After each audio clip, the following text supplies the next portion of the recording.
Hey, how's it going, everybody? Hope you guys have been doing pretty well. So, Halo Infinite game just came out this Monday, and boy, is it fun! I've gotten to play it a few times over the days, not too long, but yesterday I got to play pretty long. But yeah, I've just been playing it just a little bit, and I'm really enjoying it. It truly does feel like the sequel to Halo 3 that I and many people have been asking for a really long time. And so, anyways, I was talking to one of my friends about Halo Infinite the other day, trying to get him to play the game, right? And he was talking about how, for whatever reason, like the game just makes him angry. Like I don't know why. The game, he doesn't know why either. The game just makes him angry. And I was like, huh, that's interesting. So I was talking to one of my other buds about it, and then I started to ask myself, like, dude, what are some of the reasons why I may tilt when I'm playing Halo? And I noticed that sometimes I start to tilt whenever I just go on a string of deaths. A lot of the reasons why a lot of people tilt, they go on a long string of deaths, or they just can't finish someone off, or maybe they die in a certain place and they're like, I don't even know what I could have done to change the outcome of that fight or stuff like that. And it made me kind of realize, and also kind of remember, because I kind of forgot this after not playing Halo for so long, that as funny as this may sound, Halo was a lot like basketball and volleyball. You see, now if you look at other first-person shooters, things like Apex Legends, Valorant, even non-competitive shooters like Destiny, just FPSs in general, multiplayer FPSs in general, like Apex, Valorant, Destiny, Rainbow Six, CS:GO, Call of Duty, all these other FPSs, right? For the most part, well, except in Call of Duty, in a lot of situations in Call of Duty, this doesn't apply. But for the most part, right, when you die in those games, you can usually look back at your death and realize why you died, and figure out what you did wrong that resulted in that death. Because playing defensive, or playing your life, is a lot easier in those games than it is in Halo, simply because of the way the maps are designed in Halo, coupled with the speed and coupled with the speed of the engagements, and just how fast-paced the game can be at times. And I think that's one thing that a lot of people kind of just don't realize when they're playing Halo, and even I kind of forgot about it after not playing Halo for a long time.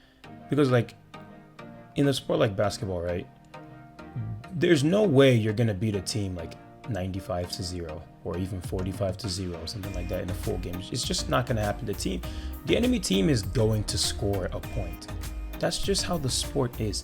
Offense is much easier than defense in a sport like basketball, and the same thing in volleyball. Offense is much easier than defense, and that's why whenever you see someone get a block in basketball or in volleyball, or they get that nice dig, you're everybody just goes crazy. Everybody's like, oh my God, did you see that play? Because those successful defensive plays don't happen nearly as much as they do compared to the offensive plays, simply because of the way those sports are designed.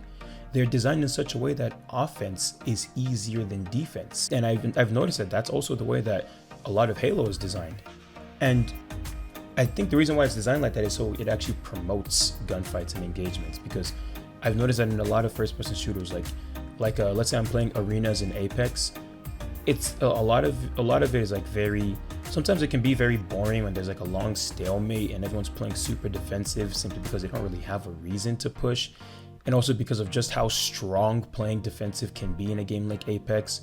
Same thing in Destiny. If you're playing Trials of Osiris, or if you're playing competitive in the comp playlist, playing defensive is a lot more, it's a lot easier to do than playing defensive in something like Halo, just because the potency of defense is just so much higher in those games. And so usually when you end up dying in those situations, it's very apparent why you would have died in those situations. Even some low skill players will be able to point it out, right?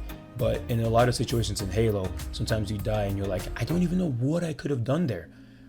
And that's just the way it is.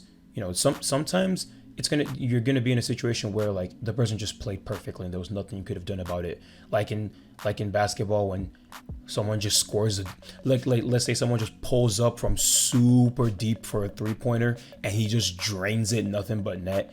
Like what were you gonna? You couldn't have done anything about that. You couldn't have predicted that. You couldn't have stopped that. But yeah, it's just something I've been thinking of. I just came to realize that offense is a lot easier in Halo than defense, and because of that, sometimes you're gonna die, and there was just nothing you could have done to prevent the death.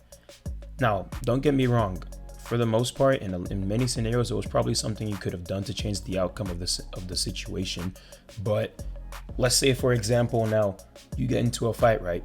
You get someone weak, so you kill someone, and now you're weak, right? Because of how quickly you can traverse the map in Halo, a lot of the time, by the time that gunfight is over, or by the time that gunfight is even, or before that gunfight even finishes, like teammates have already pulled up, they're already chucking grenades. You're already seeing grenades going off left and right, front and back, like just explosions everywhere, people flying in, slide jumping, Gandhi hopping everywhere, all that stuff. And you're probably gonna die after that. That's just it. You're probably gonna die after that. And so, you just gotta realize that sometimes like there's just some deaths that you just can't prevent. And I think that happens a lot more in Halo than it may happen in a game like Call of Duty. No, scratch that. It happens a lot in Call of Duty. that may happen in a game like Valorant or CSGO or Rainbow Six or what's the other game I'm thinking of? Apex. Simply just because of the way that's just the way the game was designed. Offense is stronger than defense. And so yeah, just if you're ever playing Halo and you're just sitting there going, wow, I don't even know how I could have prevented my death there. Odds are that you were bound to die in that situation regardless. And that's why you see a lot of people like at the top level, let's say they're like weak or they're one shot, right? Rather than them running to cover to see if they can preserve their life, they'll look for the next guy and try to put in as many shots as possible before they end up going down, because they recognize that they're in a situation where there's no way, or there's very little possibility of them coming out of that situation alive.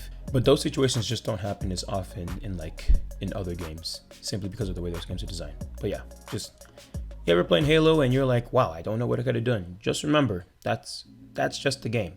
You gotta fight fire with fire. Your offense has to be better than their offense. And then occasionally you'll get those one or two defensive plays that's gonna make all the difference. In basketball, when someone gets stuffed, when you get that monster block on someone, and you deny them that point, right? It's just 2 points, or maybe it's just 3 points. But then you look at the final score of the game and you realize your team won 105 points to 102. And then you remember that one 3-pointer that you blocked, and you're like, wow, that 3-pointer I blocked made all the difference. Same way in Halo, maybe one day you're gonna get some nice defensive play where 3 people are rushing you and you get a nice triple kill all through playing defense, just playing your life because your team went down and you need to stay alive, right? And then you realize that you just won the game 50-47, and you're like, oh my God, that triple kill I got is what won us the game. So yeah, that's all I wanted to talk about. Y'all take care.